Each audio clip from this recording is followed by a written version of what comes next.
Fala galera, beleza? Meu nome é Hércules e esse aqui é o IBPV Talks, um programa oferecido pela Palavra da Vida Nordeste. Então já segue a gente aí no Instagram, @IBPVNordeste, @APVNordeste e @PVNordeste, é isso aí.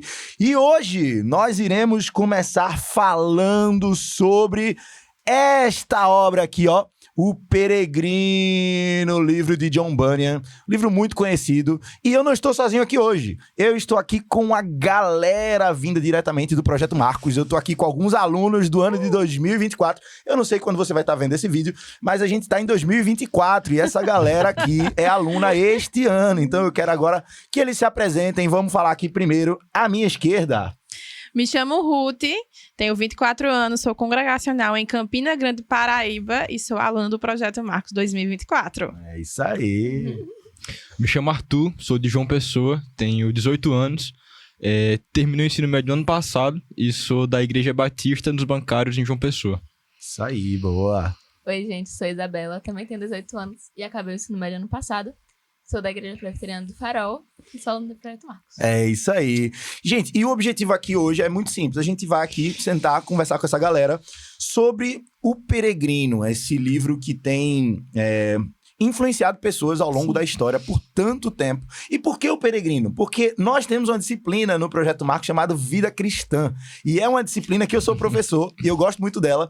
E o livro-texto que nós usamos é O Peregrino, porque a gente entende que essa aqui é uma das histórias que mais sintetizam o que é a vida cristã, a jornada do cristão. E por ter impactado muito a minha vida, o Senhor tem conduzido o meu coração nessa disciplina para ensinar para esses jovens a como olhar para as nossas próprias mazelas aí, pelas lentes de John Bunyan. E eu queria que a gente falasse um pouquinho aí sobre o autor, né? Sobre o John Bunyan em si. A gente vai falar um pouco também sobre o livro e a gente vai falar um pouco também sobre as nossas experiências na sala de aula, também porque o nosso interesse também é trazer você que tá vendo esse vídeo aí, não sabe o que você vai fazer ano que vem, olha só, até o final desse vídeo, o nosso desejo é que você pense no Projeto Marcos como uma opção válida para sua vida, beleza? Então vamos lá, vamos falar um pouquinho aí de John Bunyan. Ruth, quem foi John Bunyan? Desafiador. Ele veio de uma família humilde, né? Era um jovem problemático. E às vezes a gente olha para a história dele e olha para a família dele também, se vê também um pouco, né? Pessoas que vieram do nada, mas que impactam até hoje, né? A história no cristianismo. Isso, ele nasceu num período bem efervescente, né, da história do cristianismo. Ele nasceu ali no começo do século XVII, 1628, pegando aqui minha filhinha. E ele nasceu num contexto de muita mudança, né? Tinha muita mudança teológica acontecendo, muita mudança social acontecendo na Europa naquele período. E ele pegou justamente, acho que um dos períodos mais de ebulição na Inglaterra, que era justamente o período onde a galera metade da Europa estava aderindo à reforma protestante e a outra metade estava se reforçando contra a reforma protestante. Então, existe uma tensão, né? Existe uma tensão bem grande aí.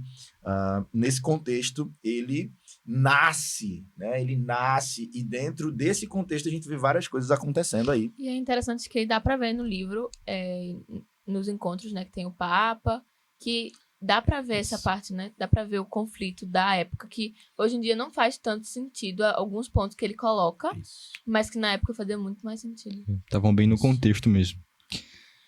Os pais dele, eles eram cristãos. Veja, o que a gente vê aqui da família é que naquela época não existia muito essa ideia de ser ou não ser cristão. Na verdade, o que você precisa pensar, o que a gente tem que pensar quando a gente olha para esse contexto do século XVII é que tipo de cristão você é. Né? Porque existia a religião predominante, e isso na Europa inteira. Né? É até difícil a gente pensar o mundo olhando para o livro do Peregrino com as lentes do nosso tempo hoje. Né? Porque hoje, religião é um acessório. Né? A gente, por exemplo, vocês são jovens, né? E depois eu vou falar um pouco do Projeto Marcos para que você entenda por que é importante ressaltar a juventude aqui. Mas uma coisa que a gente vê é que não existia muito esse princípio de ser ou não ser cristão. Você nasceu na Inglaterra, nesse período você era cristão.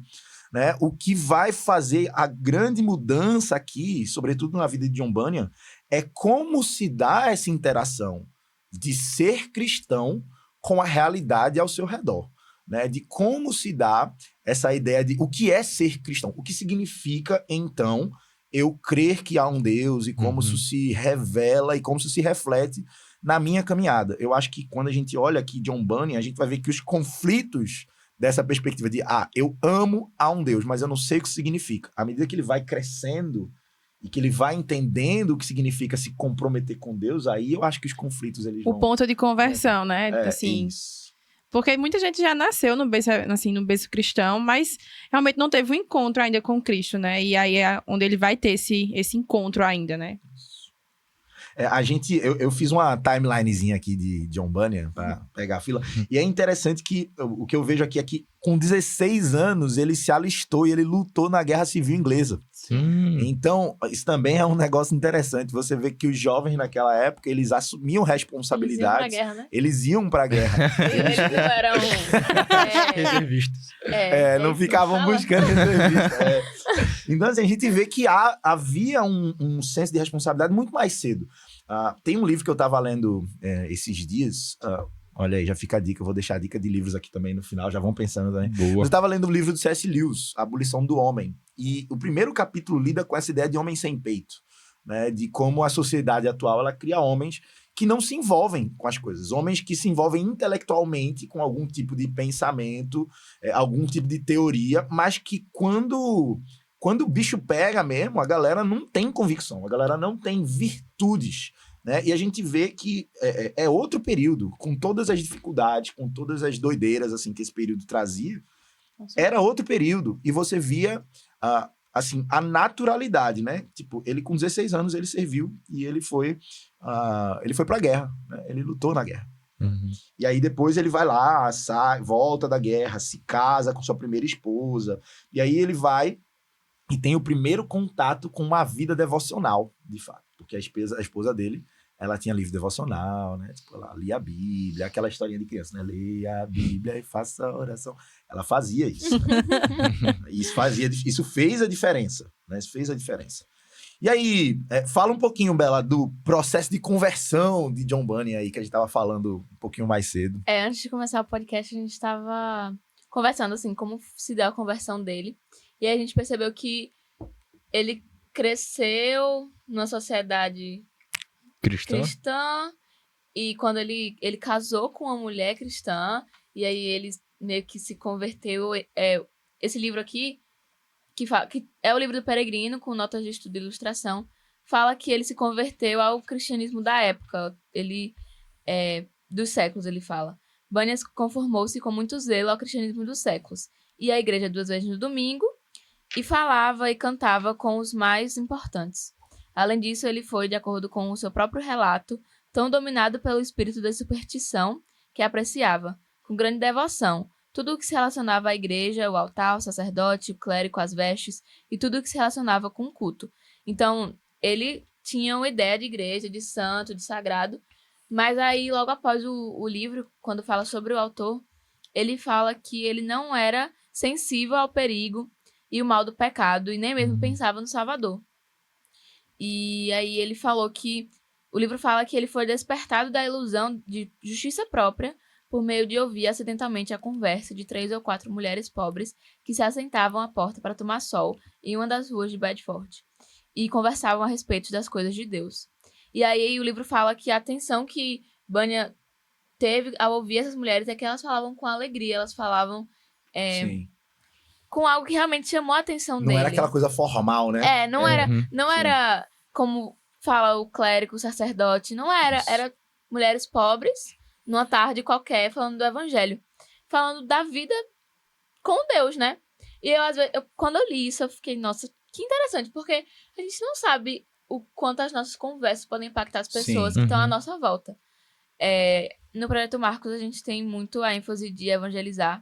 Nos finais de semana, a gente sai para fazer ministério e a gente tem que evangelizar as pessoas e às vezes, principalmente no começo, se torna um peso, porque tipo, pra mim, que nunca evangelizei, eu fiquei muito nervosa nas primeiras vezes, mas hoje em dia eu consigo ver, depois de um semestre, um pouquinho mais, que até em conversas simples de Uber, o Uber pode estar ouvindo o que eu tô falando e ele pode fazer perguntas. Nesse final de semana Teve uma ocasião que eu tava com Larissa, que é uma outra aluna, que faz ministério comigo.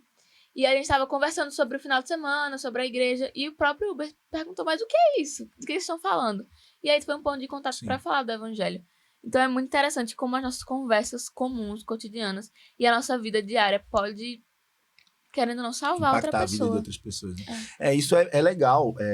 Quando eu falo aí na leitura que Bela estava fazendo, que ele trata o contraste da pompa, né, daquilo que ele via como sendo um símbolo de religião, né, as vestes, as pessoas falando numa linguagem mais rebuscada, como se o sagrado residisse aí, e a gente vê ele encontrando, de fato, o confronto do evangelho que toca a realidade com mulheres pobres conversando, né? Então você vê aí que existia um contraste na cabeça, um contraste muito claro do que era o que ele entendia como sagrado, como religioso e tal, que é quebrado justamente pela simplicidade de como o evangelho ele se reflete nas coisas mais simples da vida. Né? E eu acho que nesse momento, né, na minha cabeça, eu vejo assim, a crise, né? Porque eu acho que internamente ele estava ali com a culpa de passar tanto tempo naquele quadrado, né? E agora é o pecado dele, né? Aquele confronto de, meu Deus do céu, e agora? Eu tô vendo essa realidade e o que é que eu vou fazer a partir disso, né? Sim. O livro traz, né? Mas Vai lá, eu acho que o impacto de quando a gente percebe que tá vivendo muito a vida com os olhos aqui, né? Sim. Não sei se foi muito essa situação dele, mas é muito comum hoje em dia a gente, acho que todo tempo, na verdade, né? A gente passar a viver uma vida muito focada no trabalho, nos estudos, que não são coisas ruins, mas que não são um fim em si mesmas, né? Sim. A gente deve viver a vida como a gente vê no livro, né? Com os olhos voltados para o nosso destino final, que é a cidade celestial. Uhum. Eternidade, Então, né?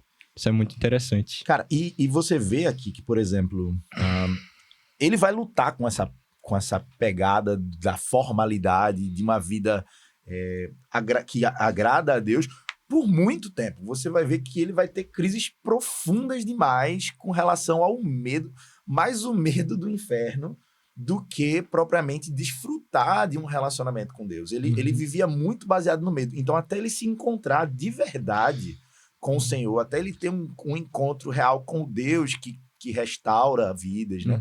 Deus, que é uma frase que a gente fala muito lá no seminário, um Deus que não se cansa dos nossos recomeços. Cara, até ele se encontrar com esse Deus aí, ele vive numa crise constante, né? O peso da culpa. E quando eu fui ver isso, eu fiquei lembrando de tantas outras pessoas nas nossas igrejas, assim, que o cara é nascido e criado na igreja. E pra ele tá tudo bem. Ele tá lá vivendo, e ele vive uma vida de altos e baixos. Não que o cristão, ele não viva nos seus momentos. A gente só vai atingir perfeição quando a gente chegar no céu. Mas são pessoas que vivem o peso, assim. Elas estão na igreja porque elas acham que se elas pisarem fora, vai dar tudo errado. Então, eles vivem muito mais com medo daquilo que vai acontecer do que desfrutando, de fato, do caminho para a cidade celestial. E é nessa esteira que o livro, ele é um bálsamo, né? Ele vai mostrar. Daqui a pouco a gente entra aí no livro. É engraçado também que ele traz isso também nos personagens do próprio livro, né? Essa crise foi tão forte para ele que marcou ele precisava expor isso no livro. E uma coisa massa é que depois que isso rola, você vê que a transformação é tão profunda que aí ele se engaja numa igreja, ele sai da igreja estatal, ele se engaja numa igreja e ele vira um pregador. E é aí que a história de John Bunyan cruza com a nossa. Por quê? Porque se isso não tivesse acontecido, a gente não estaria falando de John Bunyan hoje. Exato. Ele ouve a voz de Deus, ele decide anunciar para as pessoas o mesmo evangelho que adentrou o coração dele, que transformou a vida dele, e ele começa a pregar o evangelho num contexto onde ele não podia pregar fora da igreja estatal. O que é isso? Olha só. Ele tava sem né? licença. O Estado aí querendo mandar na igreja. Sempre foi assim. Ele tava sem licença, né, para pregar. Isso. Então, realmente era complicado naquele tempo. É até engraçado, a gente precisa ter um contexto histórico aí, né? Hoje a gente tem o conceito de Estado laico, né? Tipo, o conceito de que religião e o Estado não se sobrepõem, no sentido de que não há uma religião oficial. Sim. O Estado ele não tem como definir o que eu posso ou não pregar. Existe essa Sim. separação, isso hoje é ponto pacífico, é um valor muito caro a nós. Mas na época não existia isso, Uhum. não existia essa ideia de Estado laico. Em todas as civilizações, Estado e religião sempre caminharam de mãos dadas, né? E aí, nesse período da Reforma, começa a haver um despertamento para aquele princípio que a gente conhece bem, que é o sola scriptura. Uhum. Então, quando os princípios da Reforma começam a se popularizar, muitos crentes começam a olhar para a influência do Estado, quando era um Estado aproveitador, como sendo negativa, porque agora o Estado define o que você pode ou não pode falar. Dentro disso, John Bunyan ele se posiciona contrário. Ele poderia ter tirado uma licença e pregar, Sim. mas ele decide não fazê-lo porque ele entende que fazer isso significaria submeter a pregação do evangelho não aos interesses da cruz, mas ao interesse do próprio rei. E aí eu tenho um texto que me lembra muito isso, está lá em Atos, capítulo 4. Me lembra muito isso, que é quando Pedro e João estão lá no ministério, eles começam a pregar, e eles estão lá diante das pessoas que prenderam e mataram Jesus. Sim. E se você voltar um pouquinho lá para Mateus, capítulo 26, a gente vai ver que durante todo o processo de julgamento, aquele julgamento de Jesus e tal, Pedro tá morrendo de medo. E ele tá acompanhando de longe. E aquele episódio onde Pedro vai lá e nega Jesus por medo do que poderia acontecer e tal. E agora a gente tem, alguns dias depois, o mesmo Pedro, com as mesmas pessoas que prenderam Jesus lá atrás, só que com uma postura diferente, uma postura daqueles que entendem, né, o poder do evangelho. E aí, o que acontece aqui é muito interessante. Pedro, ele vai lá no capítulo 4 e ele vai e cura um homem, e a galera começa a ficar nervoso porque dentro daquela cura a gente vê que os líderes religiosos eles ficam nervosos com aquilo, porque Pedro começa a dizer que a culpa é deles. Sempre, e eles né? começam a ficar, não, olha, não vá dizendo pra galera que a culpa é nossa, não. Em outras palavras, os líderes estão dizendo assim, ó, não nos coloque nessa situação, não fale esse tipo de coisa. E aí você vê A famosa saia mensagem, justa. uma mensagem que quer suplantar as outras mensagens, uma mensagem de verdade. E aí lá no verso 20, no verso 19, na verdade, Pedro e João viram para esses homens e falam assim, julgai se é justo diante de Deus ouvir-vos antes a vós outros do que a Deus, pois nós não podemos deixar de falar das coisas que vimos e ouvimos. Então essa convicção de John Bunyan, ela é uma convicção daqueles que viram e ouviram coisas maravilhosas da parte do Senhor. E aí, o que é que acontece com ele, Arthur? O que é que acontece quando ele prega com essa intrepidez, Arthur? Pra cadeia. Cadeia, meu amigo. Aqui, Xadrez. Ó, Chilindró. Xadrez. Chilindró. Xadrez, aí já puxa o tabuleiro. Já joga aqui, entendi. né? Advogada, a linguagem da advogada. É xadrez que é assim? Ele vai preso, né? E essa prisão, ela é assim, ela não é qualquer prisão, porque John Bunyan, ele tinha 4 filhos. E dentre eles, ele tinha uma filha cega. Dolorido. Ele tinha uma filha cega. Se fosse você, se você tivesse de escolher entre ser fiel ao Senhor ou ser preso e deixar sua filha cega, John Bunyan fez essa escolha. Ele foi fiel ao Senhor e é por isso que nós estamos falando dessa obra. E vamos entrar no livro, então? E aí, o que é que vocês acham do livro? O que é que vocês acharam da leitura aí? Só mais uma coisinha, que eu vi alguém comentando sobre ele. Eu acredito que era Spurgeon, em algum livro, não sei. Mas que ele fala do quanto que Bunyan era um homem cheio, assim, da palavra de Deus, né? E a gente vê isso muito no livro, porque é interessante demais que todas assim, todos não, mas assim, muitos trechos são sucedidos, né? Assim, por São versículos. grifados por versículos. Por versículos. Então, e alegorias também, há passagens bíblicas. Então, é interessante observar a riqueza mesmo, né? E o quão cheio mesmo, como eu falei, ele era. De uma forma que, eu acho que isso foi Spurgeon que falou, de que se você perfurasse, assim, ele, era como se saísse Bíblia, sabe? Que massa. Então, é muito interessante. Já assistiram aquele filme, O Livro de Eli? Sim. Cara, Não, me ainda lembra não. muito, Ainda velho. não. Me lembra muito. Pergunta a Ruth livro, calma. O Calma. Tem um. Chega, é do meu time. Cultura, gente. Cara, Tenha é muito cultura. legal, porque eu lembro que na época que saiu esse filme, O Livro de Eli, tem até um pastor de Recife que fez, na época, ele fez uma ação nos cinemas. Eles pegaram Bíblias, eles produziram Bíblias E eles imprimiram uns adesivozinhos assim e colocaram o livro de Eli na capa da Bíblia e entregaram na saída do cinema pra galera. Então a galera saía do filme é cinema e do quê? entregava. Você nunca viu o filme? Não. Cara, ó, é o cenário pós-apocalíptico aí, onde as pessoas, elas, sei lá, o sol explodiu, alguma coisa assim. Tá. Mas as pessoas estão naquele cenário, tipo, de fim de Já mundo. acaba, né? E aí, tipo, existe uma comunidade que preserva livros, porque eles querem reconstruir a civilização. Ah, tá. Só que até chegar lá, tem uma galera, tem a trama, né? A trama da aventura, né? Tem os bandidos, a galera que sequestra a gente na estrada, tudo isso. E no meio disso tem o mocinho, que é o... Como é o nome dele? Do ator? O Denzel Washington. Ele Ah, é o Denzel conheço. Washington, E aí ele tem um Conheço, livro. super. Ele tem um livro. Eu tenho um plot twist no final, que eu não vou dizer esse plot twist. Mas ele chega no lugar sem a Bíblia. Ele tem a Bíblia. Opa. Ele bem. tem a Bíblia, né? O livro que ele carrega é a Bíblia, porque só falta esse livro lá para aquela comunidade e tal. Só que no meio do caminho ele perde o livro.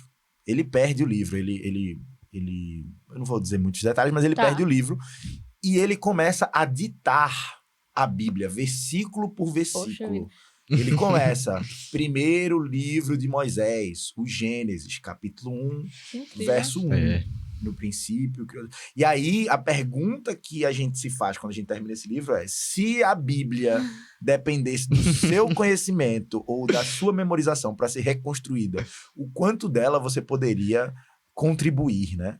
E aí, exatamente. Se você quiser saber mais, ó, memorização de versículo, leitura de Bíblia e tal. Então é muito interessante isso que o Spurgeon escreve sobre o John Bunyan, porque é isso, o cara tá preso e ele escreve a partir das escrituras estando preso, né? Um detalhe que é bom a gente lembrar é que por muito tempo foi o segundo livro mais vendido, né? Depois da Bíblia. Sim. Então, assim, você Ele vê... continua sendo mais traduzido, né? Tipo, ele continua sendo o livro A gente depois da tem Bíblia, filmes claro. também. Os filmes, assim, são meio Eu duvidosos. já li o mangá do Peregrino, velho. Cara, É sério. Tem Peregrino ilustrado, tem Peregrino em Eu vi braille, Peregrino tem ilustrado. tudo, assim. Tem o Peregrino ilustrado lá na lojinha do IPV, né? Da PV Store. Se você quiser aí, ó, o PV Store também, ó, manda mensagem aí. Mas assim, quando eu assisti o filme, eu fiquei bem... Será que é assim? Mas aí eu li o livro antes, aí eu fiquei, nossa, é diferente. E Ruth também é dos filmes, né? Eu também sou dos Todos os filmes. É isso aí. E aí, o que é que vocês acham? Qual é o capítulo que mais chamou a atenção? Vamos comentar um pouco do livro em si, né? A gente tem aí, na disciplina, a gente tem uma apresentação, eles destacam alguns capítulos, eles vão falar um pouco sobre isso, e a ideia é que a gente tire ensinamentos de maneira muito prática, né, de maneira muito objetiva, sobre como esse livro ele dialoga com as nossas próprias crises, né, com as nossas próprias questões, né, pessoais. Então, falar um pouquinho sobre ele. Eu tenho o meu capítulo favorito. Na verdade, eu tenho 2 capítulos favoritos, assim, mas um eu vou falar daqui a pouco, mas eu quero deixar vocês falarem aí. Pô, eu queria começar do início mesmo. Logo que ele sai da sala de destruição, que ele chega no ponto do desânimo, né? Que ele tá acompanhado pelo Volúvel, que até então tá lá, assim, muito empolgado pra seguir com ele na jornada lá de peregrinação até o destino final dele. Mas que logo após enfrentar, né, a primeira dificuldade, assim, ele já abandona cristão e faz muito pensar sobre as pessoas volúveis mesmo, né? As pessoas que, assim, que não entendem o evangelho, né? Nós, muitas vezes, somos elevados a seguir mesmo, simplesmente pelo prazer, e quando chegamos na dificuldade, nós nos frustramos, né? Mas por que nos frustramos? É interessante pensar que a gente tem visto também na disciplina de vida cristã agora no segundo semestre, né? Sim. Acerca dos nossos desejos mesmo, né? Qual a razão, né? Qual o motivo da nossa frustração? Muitas vezes não, assim, acredito que sempre, né? Por conta que nosso coração tá no lugar errado. A gente tá preenchendo nosso coração com coisas que não são realmente o que deveria estar lá no lugar. Sim. Para você que nunca leu o livro, né? O livro do Peregrino, primeiro, para você que nunca leu, leia. Importa. É um livro muito bom, leia esse livro. É bom. Por Bacana. favor. Mas você que nunca leu e tá acompanhando aqui, o Peregrino, qual é a história? Como é que funciona aí, Ruth, a história do livro? O cristão, né? O protagonista desse livro é o cristão. E aí, cristão, ele chega no ponto em que ele tá na cidade da destruição e ele tem um encontro com o evangelista, né? E o evangelista traz verdades sérias pro coração de cristão. E aí ele se vê desesperado para sair daquele local. E assim, Angustiado.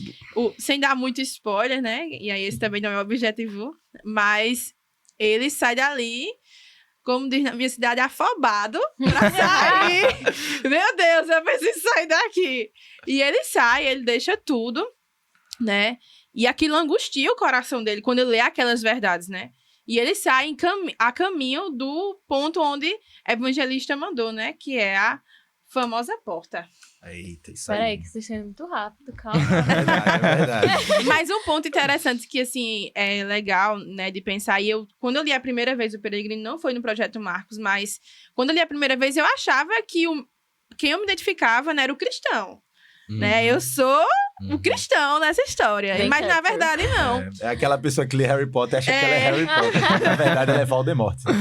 Mas na verdade não, quando a gente leu no Palavra da Vida, né, no Projeto Marcos, eu observei que por muitas vezes na nossa trajetória, né, a gente é como volúvel, por exemplo, né? Sim. E isso constrange, assim, o nosso coração. É pesado. Eu acho muito interessante as primeiras páginas, que quando ele percebe, quando ele se dá conta do peso que ele carrega. Uhum. E aí junta também com essa questão do volúvel no pântano.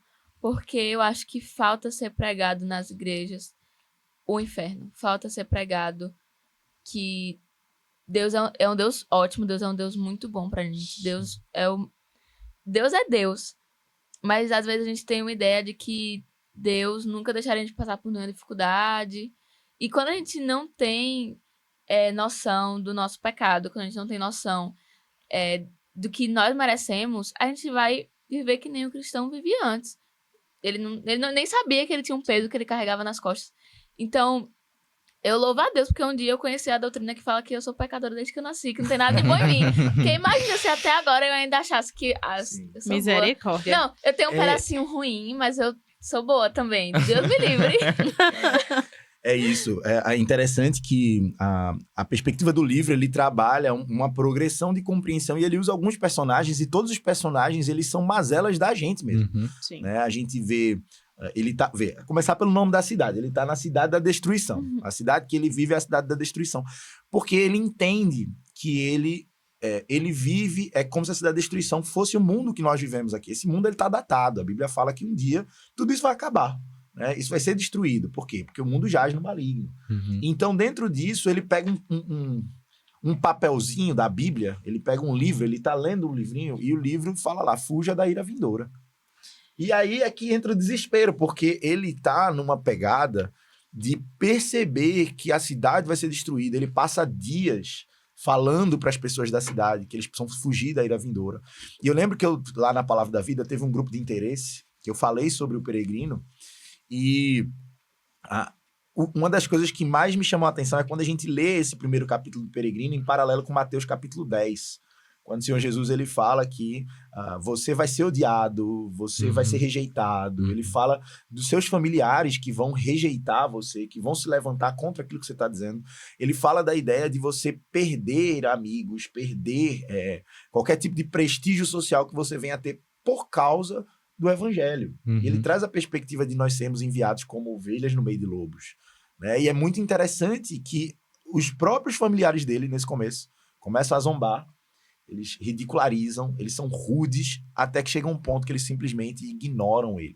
Ele fica nos cantos aí. Então a gente lê, parece que são alguns momentos, mas a gente tem que pensar isso em termos de dias, né? Ele tá lá sendo ignorado na própria casa por causa do evangelho por dias. Pelo seu sangue, né? É isso. Eu também gosto sobre a questão do pântano do... pântano do Desânimo. Do desânimo. Desânimo. Que no final, quando o evangelista ajuda ele... É evangelista? Auxílio. Auxílio. Quando o Auxílio ajuda ele, ele fala que é verdade que, sob a orientação do legislador, foram colocadas pedras que facilitam o deslocamento no meio do pântano.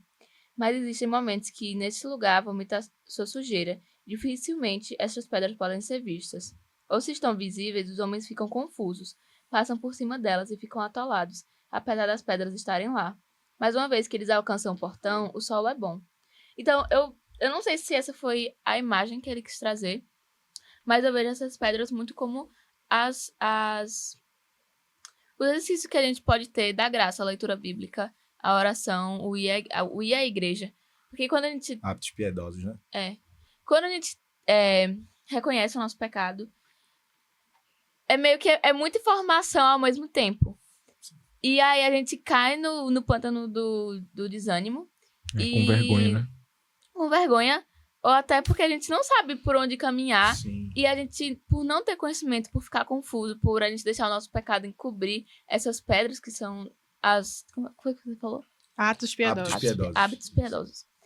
A gente se perde, né? Tipo, a gente deixa de aproveitar meios de graça que o Senhor deu pra gente. E é interessante. Eu fico pensando, às vezes, se cristão soubesse que essas pedras existiam antes dele entrar, né? No pântano, seria diferente. Ele poderia Sofreria menos. Ele né? sofreria menos. É interessante isso, né? Tem uma cena de Homem-Aranha. De um universo O pro outro. cara pula aqui, ó. Não, de Homem-Aranha. Na verdade, não é Homem-Aranha. É Capitão América Guerra Civil. Já chega em Quando Nárnia Tony também. Stark entra no quarto do Homem-Aranha e ele começa a zoar a fantasia do Homem-Aranha. Nem E eu. ele pergunta lá... Não assistiram, não, esse não? Não sei qual. Esse é o Capitão do América do Guerra Guerra Civil. Esse é o do sim, Bucky? sim. Que tem também, né? Tem É o Buck. Tem a briga lá de Tony Stark com o Steve Rogers. Enfim. E aí ele entra no quarto do Homem-Aranha e ele fica zoando a fantasia, que é a fantasia totalmente do it yourself, né? Tipo, é uma fantasia... Ah, eu acho que eu vi essa cena. E ele fica zoando, ele bota o olhinho lá, e porque que é isso aqui e tal? Uhum. Ele fala, não, isso aqui é focar, por quê? Porque no momento que a aranha me picou, eu recebi tanta informação que eu não conseguia me concentrar, e aí era difícil, então eu precisava de algo pra focar. Então, enquanto o Beloca tava falando aí desse negócio dos hábitos piedosos, foi a imagem que veio na minha cabeça. assim. Uhum. É aí que entra a ideia do evangelista, né? Sim. Porque ele chega, ele sabe que ele precisa sair da cidade. Ele sabe que vai dar errado, mas ele não sabe pra onde ir. Ele fica parado na frente da cidade, no portão, e aí chega o evangelista e fala, por que você tá aí parado? Ele fez, porque eu não sei pra onde ir. Eu não sei pra onde ir. Né? E aí é que entra a ideia do vida na vida, uma Discipulado. vida de corpo, discipulado, hábitos piedosos. Agora, eu lembro que na aula, Hércules, ele trouxe uma perspectiva sobre a cidade da destruição, como se ela fosse Las Vegas. E assim, Verdade. eu fiquei, caramba, é isso! Porque a gente pensa que a cidade da destruição é o quê? Destruição é o quê? Ah, o mundo tá caindo, pós-apocalíptico e tal, não sei o quê. Mas, gente... Se a gente ficou lá, é porque era bom, né? Querendo assim. Exato! Exatamente. E aí ele traz a perspectiva também do deserto, né? Porque a gente vê a perspectiva de Las Vegas, no deserto, e aí a cidade da destruição e o deserto, né? Sim. E aí a gente fica, meu Deus do céu. É que Casa se você parar muito. pra olhar pra Las Vegas fica no deserto de Nevada, né? Tipo, então lá só tem o quê? Areia e luz. Uhum. Tipo, não tem E nada. E aí você tem lá todo tipo de prazer. Você tem.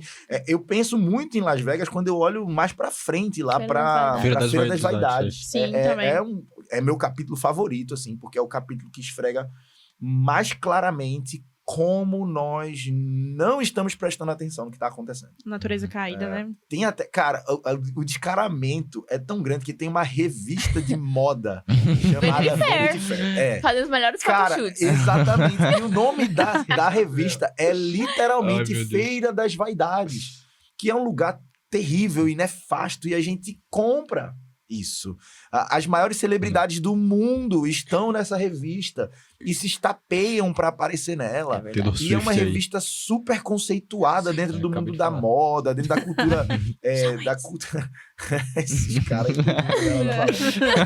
Então, veja, Fala Deus. não existe mais o medo de ser claro É verdade. quanto às coisas desse mundo. E isso é um sinal que a gente precisa entender que isso só é possível porque a gente está comprando luz e pó. Né? A gente está amando o deserto. Ah, tá. A gente está amando Las Vegas, que é simplesmente areia e luz. E aí a gente está vivendo desse jeito. E tá tudo bem. Eu já entrei nesse capítulo da isso. Feira das Vaidades, mas vamos voltar um pouquinho. Tem aí algumas coisas. A gente não vai demorar muito em cada capítulo, senão esse podcast vai demorar umas 4 horas aí. Porque cada aula da gente tinha 2 horas e pouquinho, né? E era por capítulo, era por E teve capítulo. aula que E foi- a gente tinha que fazer interação também, então. né? Então, Depois que ele passa por pelo pântano, né? Ele encontra com moralidade. E aí ele vai. Ele pega a colina pra aldeia da moralidade. E eu achei muito interessante, porque quando ele estava saindo da cidade, da destruição, ele viu uma luz ao longe que era perto da porta. Era só uma coisinha, sabe? Isso foi o suficiente para que ele seguisse, para que ele fosse atrás. E quando ele vê a aldeia da moralidade, ele vê de perto, ele vê tudo, ele vê material. E eu acho que muitas vezes na nossa vida cristã, a gente é devagar em seguir as coisas eternas que não se podem ver, e a gente segue as coisas materiais a pronto modo, na mesma hora. E porque o mundo, ele oferece uma sensação de conforto, de retribuição instantânea, querendo ou não. Uhum. Você trabalha, você recebe o seu dinheiro. Você come e você fica com o bucho cheio. Você faz amigos. Então, é uma coisa instantânea, é uma coisa que você consegue ver, tocar, experimentar. A vida eterna, a gente não consegue agora, hoje em dia, plenamente, Sim. né? E é engraçado que ele trabalha muito a ideia de obediência no livro. Tipo, se você parar para pensar, existem poucas instruções. Ele não precisa de tanta instrução. Existem poucas instruções. Existem muitas advertências. Se ele pisar fora do caminho, se ele Sim. sair do caminho, muitas coisas terríveis acontecerão. E a obediência, ela é a tônica, né, do livro. Porque, em muitos aspectos, a única ordem é permaneça No na caminho. estrada. Obediência Permaneça interna. na estrada. Isso aí tem um Hum. conceito Inteira, que eu imediata. aprendi no seminário. Esse não é meu, mas eu aprendi no seminário, que a obediência ela é inteira, interna e imediata. Né? Ela acontece. E a gente vê como muitas vezes o nosso coração ele tenta dar um jeitinho, né? Uhum. A gente quer favorecer aí Sempre. uma obediência que venha nos trazer algum tipo de benefício, ou a gente fica barganhando, não é tão ruim assim se a gente fizer isso, aquilo, outro. É tenso. E aí, Rutinha, qual foi o capítulo que mais tu curtiu aí? Quando eu cheguei no Projeto Marcos, Peraí, eu né? acho que o capítulo dela é depois do que o meu. Ah, é? Qual é o teu Qual capítulo? é o teu capítulo? É o de Cristão Infiel. O meu Cristão é e bem Fiel, antes. então vamos por Qual é o ordem teu? cronológica O meu aqui. é Desânimo. É depois da Feira das Verdades. Ah, tá. então vai lá, Ah, tá. Bela, São depois tantos, Ruth, né? Então- depois Arthur, É, depois eu tá falo bom. aqui. Eu vou falar um pouco do que aconteceu antes do meu capítulo favorito, que fala da Muralha da Salvação, fala sobre o Palácio Belo e o sono do peregrino e quando ele perde o pergaminho dele. Mas antes disso, ele tá na casa de intérprete, ele aprende coisas muito interessantes lá, que eu tenho certeza que foi fundamental para que ele continuasse a caminhada dele. Sim. E quando ele chega lá, perguntam pra ele sobre o companheiro dele que tava no pântano e o que aconteceu com ele. E eu acho interessante como ele é humilde em reconhecer que ele também ele não era diferente de Flexível. Ele falou sobre Flexível, se ele falar a verdade sobre mim, não serei melhor do que ele. Voltou para sua casa, mas eu abandonei o caminho correto em direção ao caminho da morte, ao ser influenciado pelos argumentos carnais do Senhor sábio segundo o mundo. Então, é importante a gente sempre manter, né, na nossa mente que até as pessoas que se desviam do caminho, nós não somos diferentes delas, a única diferença é a graça do Senhor. E aí, na casa do intérprete, ele vê muitas coisas legais, e eu acho muito interessante que eu acho que são cerca de 7 ilustrações. E pra mim fala muito do papel da arte e da criatividade na evangelização e no ensino da igreja. Eu gosto muito de arte, eu sou muito criativa. E... Nossa, muito criativa. Depois deixa o arroba aí pra galera. Era pra ser o contrário. Eu gosto Isabela. muito... Eu gosto da coisa que eu crio e eu Não, sou muito enfim. artística. Não, tá, não era... Tá, eu gosto de arte e Enfim. coisas criativas. Melhorou. Entendi. Enfim. Bota o arroba aí depois, a gente vai botar o arroba aí. Bela. Não precisa. Agora fiquei sem... Tá, e eu acho que fala muito sobre como a criatividade e a arte pode ser usada na evangelização e no ensino, porque Sim. a própria Bíblia faz isso. Usa de ilustrações, usa de figuras de linguagem, Parábolas, né? parábolas, Uhum. Sim. e é muito interessante. Eu acho que é uma coisa que a igreja não valoriza tanto. Eu sei que na Reforma Protestante as imagens foi muito utilizada justamente porque não era todo mundo que sabia ler. Então, a história da Bíblia, existem diversos artistas que contaram a história, que difundiram os pensamentos da Reforma Protestante por meio das imagens. Sobre isso ainda, Bela, é legal pensar a ideia da arte como algo que Deus usa, porque existe um movimento hoje, naturalmente e culturalmente, que quer matar o belo, né? Eu tenho visto, a gente tem em casa falado muito, né? Eu tenho um filho de 7 anos e a gente tem trabalhado com ele a apreciação do belo, né? A minha esposa, principalmente, te amo, amor. A minha esposa, principalmente, é uma grande incentivadora da contemplação do belo, né? A gente tem tentado trabalhar com ele música, literatura, artes, né, visuais, artes plásticas, todas essas coisas. E quando a gente se depara com o que hoje a sociedade fala que é arte, é algo terrível. Arte moderna. Não, Tem um livro, inclusive, que é A Arte Moderna e a Morte de uma Cultura. Eu acho que é do Huckmacher, esse livro. E tem um livro que eu li recentemente do C.S. Lewis, que é O Regresso do Peregrino. É quase que ele pega emprestado o que Bunyan faz nesse livro, mas para contar a própria experiência de conversão. Então, ao invés de ser alguém saindo da cidade da destruição rumo à cidade celestial, no Regresso do Peregrino, é alguém que está na perspectiva religiosa. Lewis, ele é filho de crentes, ele cresce num contexto religioso, e no livro ele sai da cidade chamada Puritânia, é a cidade que ele coloca lá. Ele sai, ele vai embora, ele se distancia o máximo possível disso, só para então perceber que era lá que ele tinha encontrado a verdade. Então ele faz o caminho de volta. O Regresso do Peregrino é quase um caminho de ida até o desespero do nada. Ele chega num ponto e nessa jornada ele encontra com a arte moderna e ele percebe como o feio ele é oposto ao Senhor, ele é oposto a Deus, né? Então ele começa a voltar e ele começa a entender a ideia de Puritânia como sendo de fato o lugar onde ele vai encontrar com Deus verdadeiro, né? Então a arte, ela tem um fator, ela tem um lugar muito especial aí na pregação do evangelho. E aí a gente entra no capítulo que começa com o cristão, o peregrino, numa muralha, ele tá andando no caminho que é murado pela muralha que ele dá o nome de salvação. E eu acho isso muito interessante, porque mesmo antes da gente ter o nosso momento de conversão, de reconhecer Cristo como Senhor, a gente vê que a nossa vida foi preservada para ser chegada até aquele momento. E por muitas vezes na minha vida eu olhava e falava, nossa, essas regras muito chatas que meus pais colocam. Eu queria muito ir pro carnaval. Como eles não deixam eu ir pro carnaval? Todo mundo vai pro carnaval. E coisas pequenas e coisas menores ainda, coisas um pouco maiores. Bela queria ir pro Galo da Madrugada aqui. Queria. Trabalhosa ela, viu? Aí, eu nem era muito de festa, mas enfim. Só queria poder dizer que queria eu só queria dizer que eu só queria ter o direito de falar se eu queria ir ou não. Como diz minha avó, opiniosa. Só pra dizer que não. Enfim, mas aquilo foi meio que o Senhor me conservou, me preservou e talvez evitou pecados piores, assim. Com consequências piores, né?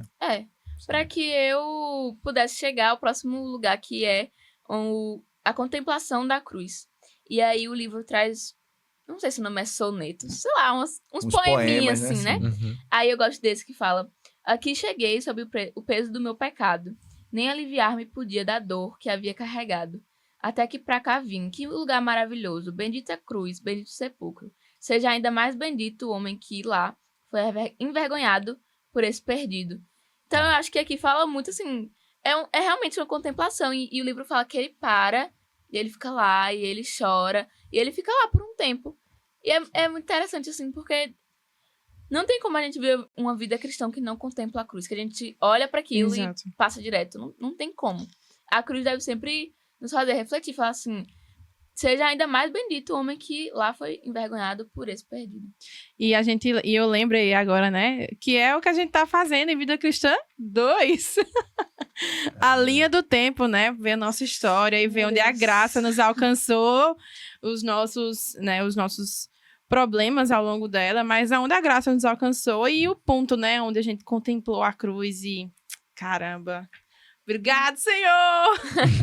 Eu tava falando hoje sobre a ideia da reflexão, né? Hoje a gente teve aula, hoje pela manhã. E aí a gente tava falando de como a reflexão, ela é meio que vedada. As pessoas, elas não vivem uma vida de contemplação. E isso é ruim, em muitos aspectos. Porque tem verdades do evangelho que você precisa digerir. Elas são verdades difíceis. Elas são verdades que não dá pra você simplesmente... beleza, é isso e pronto. Não. E a falta de reflexão, ela dificulta uma mudança de vida. Uhum. Porque não dá tempo de você entender como você aplica aquilo à vida real, né? Há quem diga que a prisão de Bunyan, ela foi o estaleiro que Deus levou para que ele pudesse construir um veleiro que ia levar a mensagem do evangelho para muitas pessoas muito longe, né?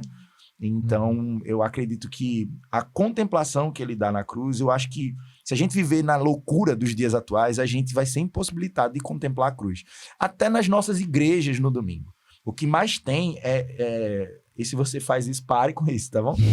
No domingo, o pastor pregando e a galera mexendo no celular e tal. Resolvendo negócio de trabalho.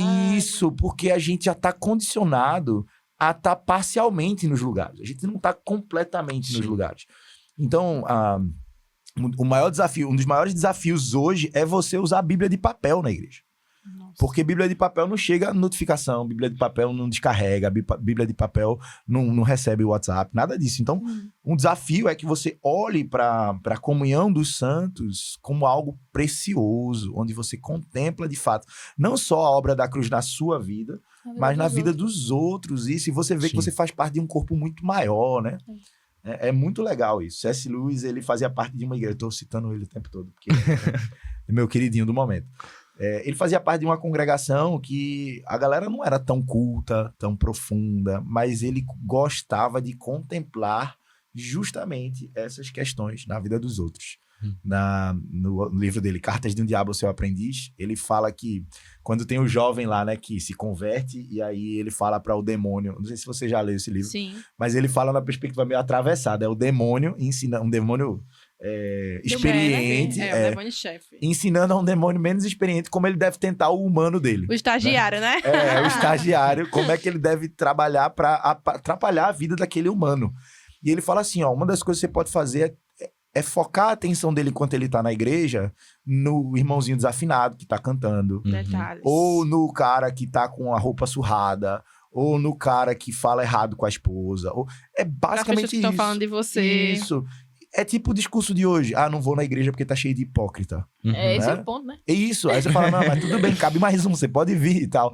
Então, assim, essa é a ideia de você contemplar a cruz, não só na individualidade, mas justamente no coletivo. Entender que a cruz está fazendo algo maravilhoso na minha vida, mas sobretudo na vida da comunidade que eu pertenço. Sobre isso, eu lembro de uma conversa que eu tive com Tia Vi, um coração pra você.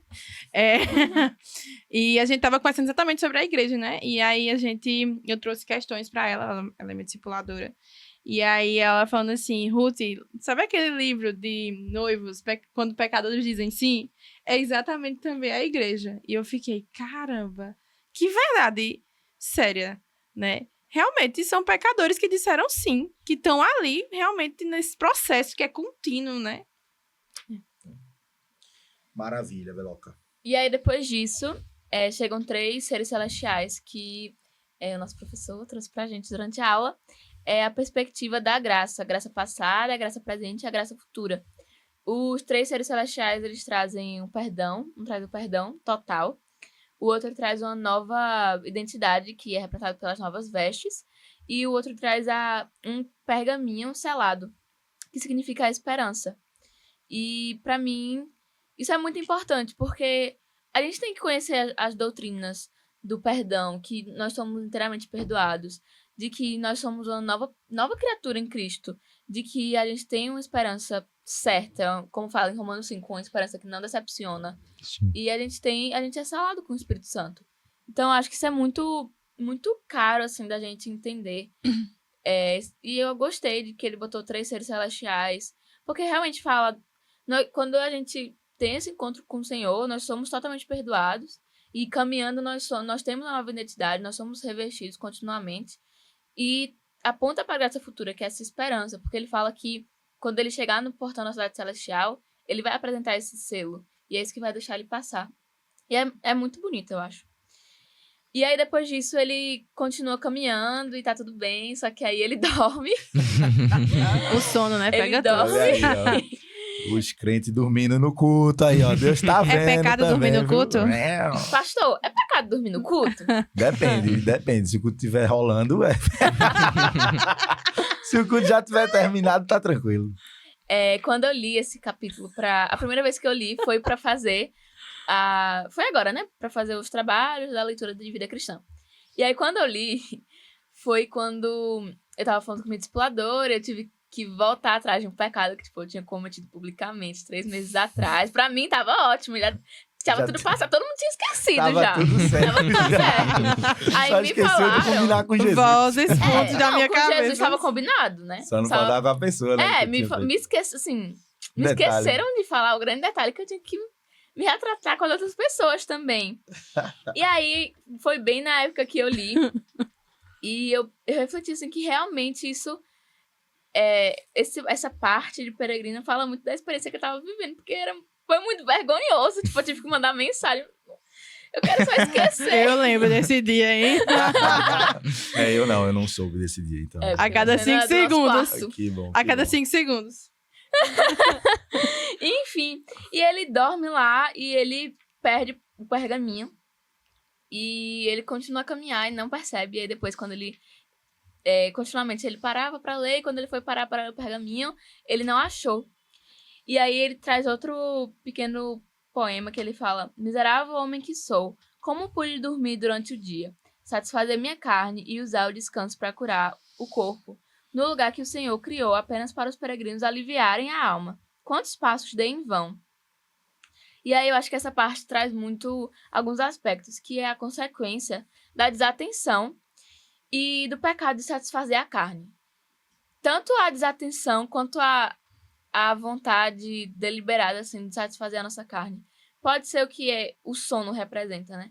E que faz... Não que ele tenha perdido a salvação, mas que ele tenha perdido a alegria que ele tinha de ler aquele pergaminho. E também me mostrou, assim, a importância de estar sempre alerta. Sim. De estar sempre alerta. Também casou com quando a gente estava lendo 2 Pedro, na hora silenciosa. E aí eu refleti muito sobre isso, que nós temos que estar sempre em alerta. E como eu falei, também trouxe a questão da confissão de pecados, porque como ele perdeu o pergaminho, ele teve que voltar, trilhar todo o caminho.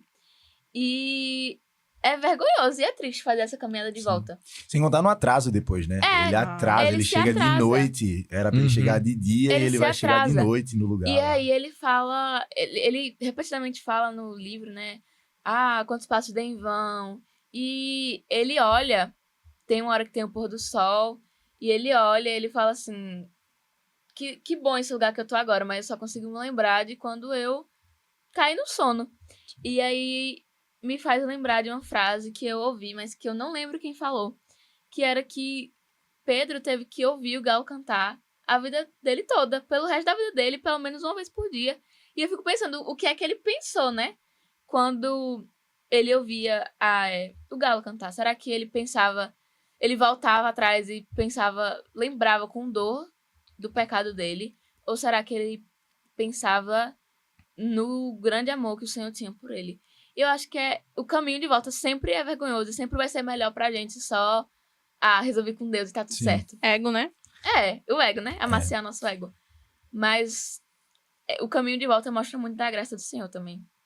É a frase, né? Deus não se cansa dos nossos recomeços, né? Porque a gente vai ver isso constantemente no peregrino. Ele vai fazer coisa errada, assim, e você sempre tem pessoas lá que vão conduzi-lo ao Senhor. O capítulo que mais me doeu mesmo, assim, foi impactante pra mim, foi o de fiel e cristão, né? Quando a gente fala sobre relações, a gente vive, né, em contato com pessoas, com amigos, com colegas, e aí, tanto na faculdade, como na escola, como no trabalho. E esse foi um capítulo que me chamou muita atenção, porque realmente me confrontou, né? A gente vê a amizade de fiel e cristão como algo diferente dos iguais, né? E, assim, uma coisa atípica que deveria ser típica, entende? E aí tem uma frase que eu né, salvei, que é assim. Eles continuavam a conversar sobre o que tinham visto no caminho, tornando a jornada mais fácil, o que de outra forma teria sido tediosa, pois agora passavam por um deserto. E você vê dois caras caminhando juntos, encorajando um ao outro. E assim, o testemunho de Fiel também para cristão, né? Cristão tá naquele momento ali de crescimento, né? De processo. E Fiel é aquele cara que encoraja ele, que, ó, vamos, é aqui. E o testemunho dele vivo para cristão. E isso me impactou demais, porque a gente vai olhar para as nossas amizades, né? E com quem a gente se relaciona. E eu fiquei refletindo sobre isso. Será que eu realmente tenho caminhado com pessoas que realmente me encorajam, que realmente me traz graça? Eu vejo graça do Senhor através desse relacionamento, né? Eu cresço, essas pessoas me exortam em Cristo, sabe? Eu fiquei refletindo sobre isso. E foi muito desafiador para mim, porque eu olhei para toda a minha realidade e eu fiquei, meu Deus. Esse tema de amizade é um tema que, ao longo do tempo, eu tenho sido desafiado pelo Senhor a pensar um pouco mais, né? Eu gosto muito do Senhor dos Anéis. E, para mim, a amizade de Frodo e Sam, ela é um manifesto, assim. E é como se Tolkien estivesse ali registrando o mesmo princípio de amizade de Davi e Jonathan, sabe? Aquela ideia da alma de um que se liga na alma do outro. A lealdade, né? E quando você olha lá para 1 Samuel, você vê que Jonatas, ele ama Davi de tal forma que ele não liga para o trono. Veja, Davi é aquele que ameaça o trono de Jonatas. Ele não está preocupado com isso. Ele está sendo leal porque ele entende que o Senhor conduz o coração de Davi e ele quer aquela amizade, né? E tem uma cena no Senhor dos Anéis que Frodo e Sam, eles estão já chegando na Montanha da Perdição e Frodo tá, assim, acabado. Você olha, assim, o registro no livro, o aspecto que você imagina de Frodo é alguém que tá acabado, tá só a capa do Batman, meu amigo. Tá lá. Só o pau da placa. E ele tem um fardo, e ele tem um fardo muito pesado. E Sam, ele não pode carregar, porque aquele fardo é de Frodo. E ele diz aquela frase emblemática, né? Eu não posso carregar o anel por você, mas eu posso carregar você. E aí ele vai lá, bota Frodo nas costas e ele caminha até a boca do vulcão com Frodo nas costas. E aí tem um livro que não é nem de Tolkien nem de Lewis, mas ele fala lá que é o Dom da Amizade, que fala sobre o relacionamento desses dois homens. De como essa amizade focada no evangelho, ela carregou um homem cético como o C.S. Lewis para perto de Cristo, assim, né? Então, tem um livro de um professor meu, Tiago Abdala, ele foi um professor no seminário aí, ó. E é um livretinho, cara, que ele lançou sobre amizade, que ele usa a perspectiva de Agostinho sobre amizade, de Tolkien sobre amizade. E é muito legal, porque ele vai definir que a amizade são duas pessoas caminhando para o mesmo lugar. Então, basicamente, amizade são duas pessoas carregando para o mesmo lugar. O pensamento. Não, e assim, quando eu li o livro, eu realmente vi isso. Cristão e Fiel ali naquela caminhada, no processo, claro que os dois em processos internos diferentes. Sim, mas caminhando pro mesmo lugar. Exatamente. E eu fiquei, nossa, a vida cristã é isso. A gente convive com pessoas e aí a gente, né, diz que pessoas são nossas amigas ou amigos, mas eles não estão caminhando pro mesmo objetivo que a gente. É verdade, numa das últimas aulas, que foi semana passada, a Hércules comentou sobre isso, encorajou a gente a ter esse pensamento sobre o que é amizade, né? Para que a gente possa definir, assim. E fiquei pensando muito em relação a isso mesmo, de quem é que a gente chama de amigo, né? Muitas vezes eu pelo menos assim, me pego em arrogância mesmo, sabe? Pensando, caramba, eu não quero caminhar com alguém, eu prefiro ficar sozinho, eu prefiro me virar. Mas é interessante pensar no valor que a amizade tem, sabe? No valor que as pessoas que o Senhor coloca na nossa vida, como irmãos, o valor que essas pessoas têm, sabe? E o quanto que isso é precioso mesmo. Durante esse ano do PM, eu acho que não só eu, mas nós temos aprendido muito em relação a justamente sobre o valor da amizade, né? Sobre o quão precioso é ter irmãos caminhando com a gente, caminhando para o mesmo propósito e enfrentando dificuldades diferentes cada um, de contextos diferentes cada um, mas que nós entendemos que nós devemos realmente crescer conforme a semelhança de Cristo, né? Então, é muito diferente quando a gente começa a enxergar a amizade como a amizade mesmo, não um relacionamento comum, né? Como um relacionamento entre dois irmãos em Cristo, que tem o objetivo, assim, de crescer e antes disso, de glorificar o Senhor. É engraçado o termo que tu usaste aí, Arthur. Não, a amizade, não um relacionamento comum, a amizade. Porque esse é o problema. Eu acho que as pessoas, elas não sabem diferenciar amizade de qualquer outro relacionamento. Uhum. Tipo, você se relaciona com alguém, fulano é meu amigo. Né? Eu acho que o advento das redes sociais atrapalha um pouco nisso, né? Porque Muito. fulano é amigo, Uhum. né? Eu lembro do Facebook, fulano pediu pra ser seu amigo. Mas, cara, a gente vive assim. A amizade, ela vai se esvaziando de valor justamente quando a gente trata tudo como amizade. Eu acho que em todos os termos da sociedade, né? A gente vazia primeiro o valor do termo para então a gente ressignificá-lo. E nas escrituras, a amizade é algo sublime, algo profundo. São dois corações que se ligam por causa de Cristo. Né? Então, isso precisa ser levado em conta nos dias atuais. Engraçado que ontem eu tava dando aula no MEB, que é um outro Ministério de Palavra da Vida. Eu tava falando sobre a amizade. E aí eram crianças de 10 anos, mas na minha cabeça, crianças de 10 anos têm melhores amigos e tem os outros amigos, os amiguinhos.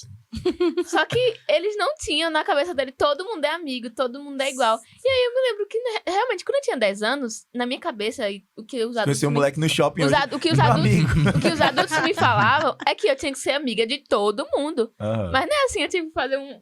Aí eu falei, eita, eles não têm melhores amigos. É, não tem aquela amiga do diário, né? Aí eu nessa, tive que fazer best friend.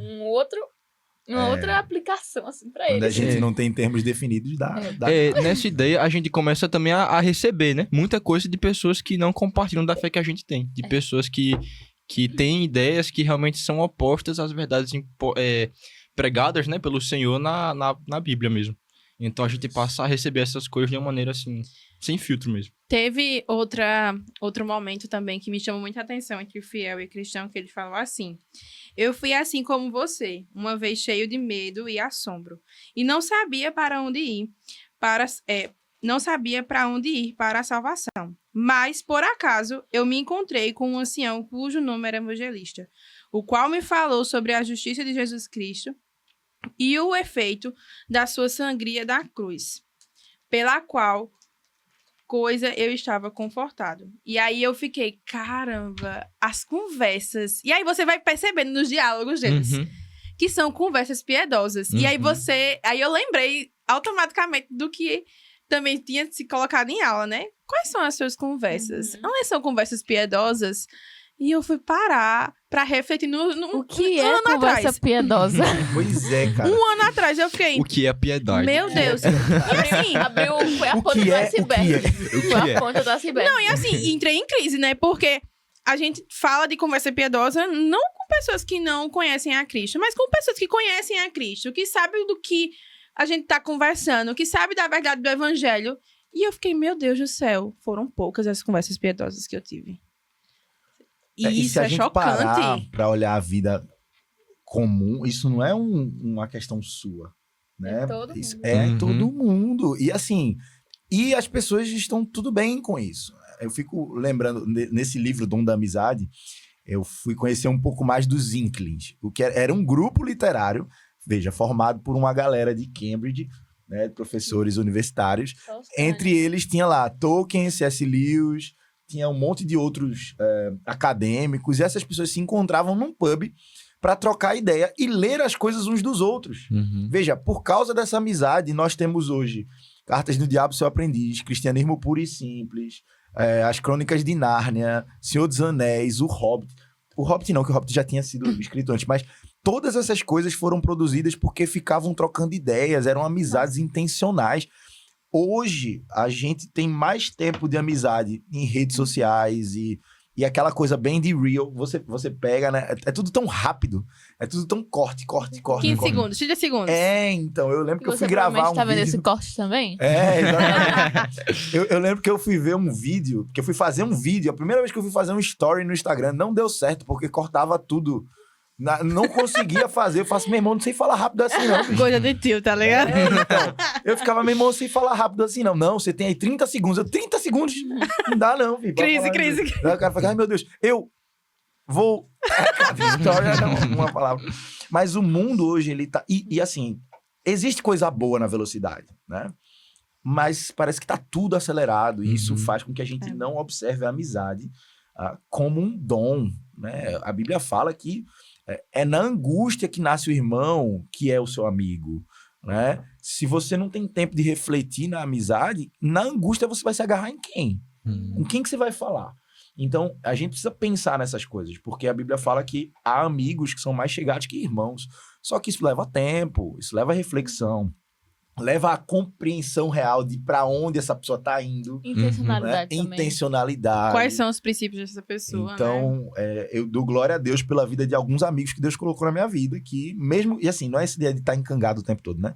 Que às vezes você fala, não, meu amigo, então tem que saber tudo que ele faz. Não, às vezes são amigos que eu não falo por meses.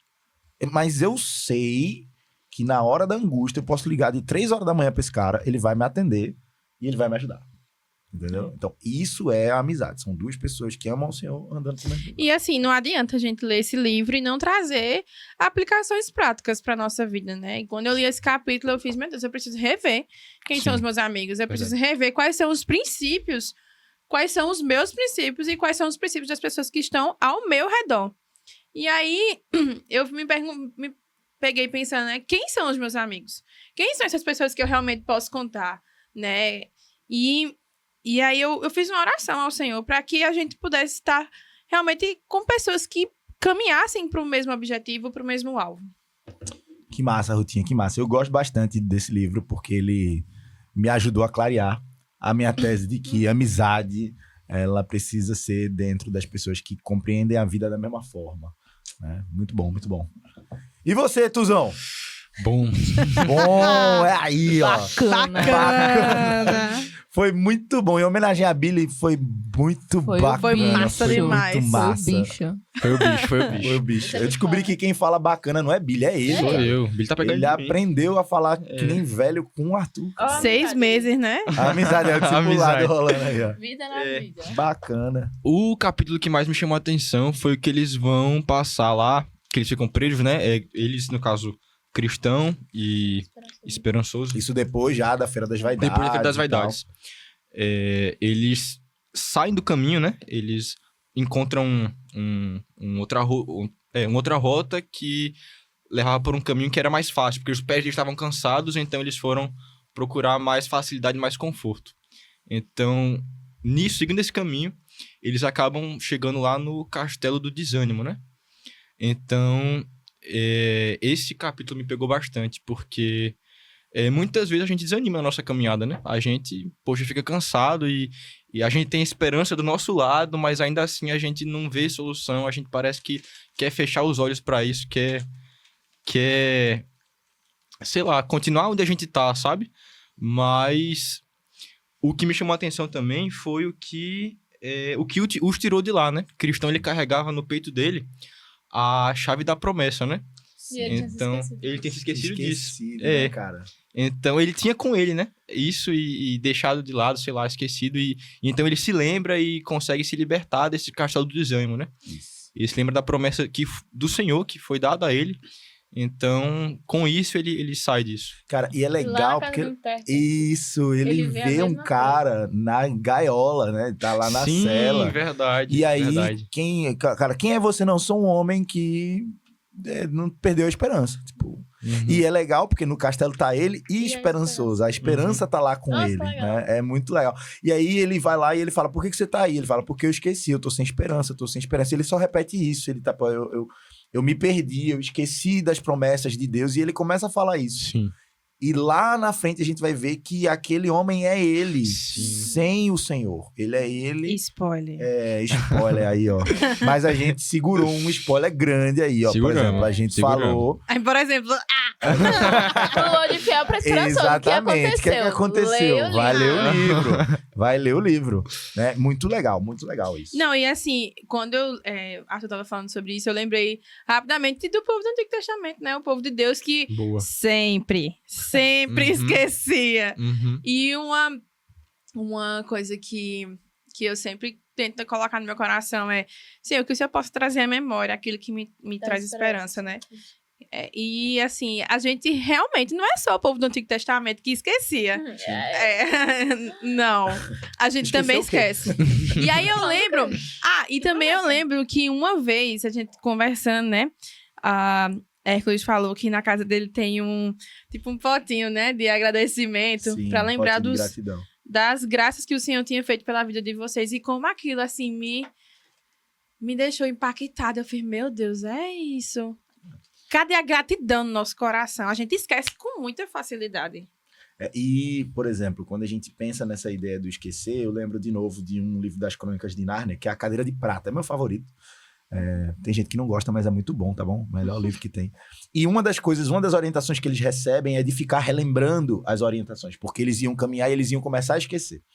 E lá na frente é isso que acontece. Eles param de repetir as instruções, eles entram numa caverna, eles começam a esquecer e eles se metem em apuros sérios lá, né? Até que a graça vai até eles, eles relembram no coração quem Aslan é e aí eles conseguem sair do apuros. Eu não vou dar muito spoiler do livro, porque hoje eu vou dar o maior spoiler das Crônicas de Nárnia do mundo, mas não vai ser esse, então... mas é muito legal, porque a Bíblia fala o tempo todo da importância de lembrar, né? Esses dias eu estava falando para um grupo de jovens que estavam concluindo o ensino médio, né? A gente estava num tempo lá com eles, e eu estava falando do texto de Deuteronômio, lá no capítulo 30, onde Moisés, ele relembra a lei.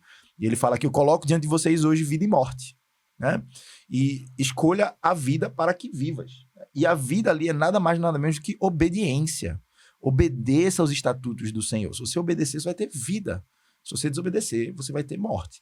Então, é bem claro, assim, o processo, né? Tipo, tem um trecho aí nesse capítulo que Arthur citou, que Esperançoso vai lá dizer, bicho, mas você é o mais experiente, eu caí porque você falou que era pra vir pra cá, mano. E aí a gente pensa que não tem esse negócio de eu tô na igreja há tantos anos. Se você não lembrar das verdades constantes do evangelho, você vai cair, você vai se dar mal, né? E é o castelo da dúvida, na verdade. Eu falei do desânimo, eu acho, não sei. Mas... o castelo da dúvida. É o castelo da dúvida do gigante desespero, né? Isso. Então é muito profundo, sei lá, a simples nomenclatura das coisas, né? Sim. O quanto que significa, porque, sei lá, eles se encontraram em desânimo, né? Mas no castelo da dúvida. Então a dúvida, ela fez pesar neles, eu acredito, sabe? Em que eles se encontravam atormentados pelo gigante desespero. Então, são muitas alegorias interessantes. É muito precioso, né? A dúvida leva a uma desesperança que leva a um desespero, né? Sim. A dúvida em si, e isso é interessante a gente falar, a dúvida em si, ela não é um problema, né? Você pega homens de Deus que eles titubearam diante de desafios, né? O próprio João Batista, ele estava preso, né? Sim. E ele vai lá e manda os seus discípulos checarem se de fato aquele homem é Jesus, né? Tipo, então a dúvida, ela faz parte da nossa luta diária, né? Mas eu acho que o que resolve o problema é a gente saber a fonte da resposta. Eu acho que quando a gente sabe uma fonte sincera, a gente confia. Por exemplo, João Batista teve dúvida, então ele foi até Cristo. Ele mandou as pessoas até Cristo. Quando a gente tem dificuldades, e elas vão acontecer, elas vão aparecer, nós precisamos usar a chave da promessa. A gente precisa entender que há uma promessa. Eis que estou convosco todos os dias, até a consumação dos séculos. Essa convicção faz com que a gente ache um chão firme para pisar, mesmo no pântano do desânimo. Agora é desânimo. Agora é desânimo. Nossa, muitos nomes parecidos. Mas é essa convicção de que Deus está conosco. E mesmo quando a gente não consegue pisar no chão firme, ele clama por auxílio e o auxílio vai lá e tira ele de lá, né? Então, essa é uma alegoria maravilhosa. Esse livro é muito bom. Leia um livro, muito bom o livro. Agora, para a melhor parte de todas. Cara, é difícil ter a melhor parte de todas. Eu podia ter falado, o meu capítulo favorito é A Feira das Vaidades, mas o spoiler era muito grande. Não rola. E aí, eu tenho o meu segundo favorito, que é o final. Então, eu vou passar pro final, que é quando eles finalmente avistam a Cidade Celestial. Eu fico pensando, cara, os caras comeram um nó, meu amigo. O caminho todinho. Tem lá o Vale da Humilhação com Apollyon. Tem um monte de coisa massa. Eles sofreram um monte. Muita lapada. Muita lapada. Às vezes eles mesmos dão lapada no próprio coração, quando eles se encontram com o adulador lá e eles são enredados no O próprio Adão coração, também. isso. Mas no final eles chegam e eles veem lá o rio da morte. Cara, essa cena é muito legal, porque eles estão chegando, eles já estão vendo lá a cidade celestial, eles já estão vendo, o lugar já é diferente, Um vislumbre, né? já é um lugar de refrigério. Inclusive, Uhum. tem a parte que... Eu não sei se é a Montanha da Prazíveis. Isso é um pouco Mas antes. eles são apresentados às lentes das perspectivas, ou óculos da perspectiva. E eles conseguem ver ao longe, assim, meio turvo. Isso. E aí me lembra aquele versículo de 2 Coríntios, né? Que fala que hoje a gente vê em parte, vamos conhecer ao todo, vemos um reflexo, né? Sim. É lá, é 1 Coríntios, capítulo É a 13. primeira? É, Isso, quando ele vai falar do amor lá e tal, que a gente vê em parte, mas a gente vai ver como ele é.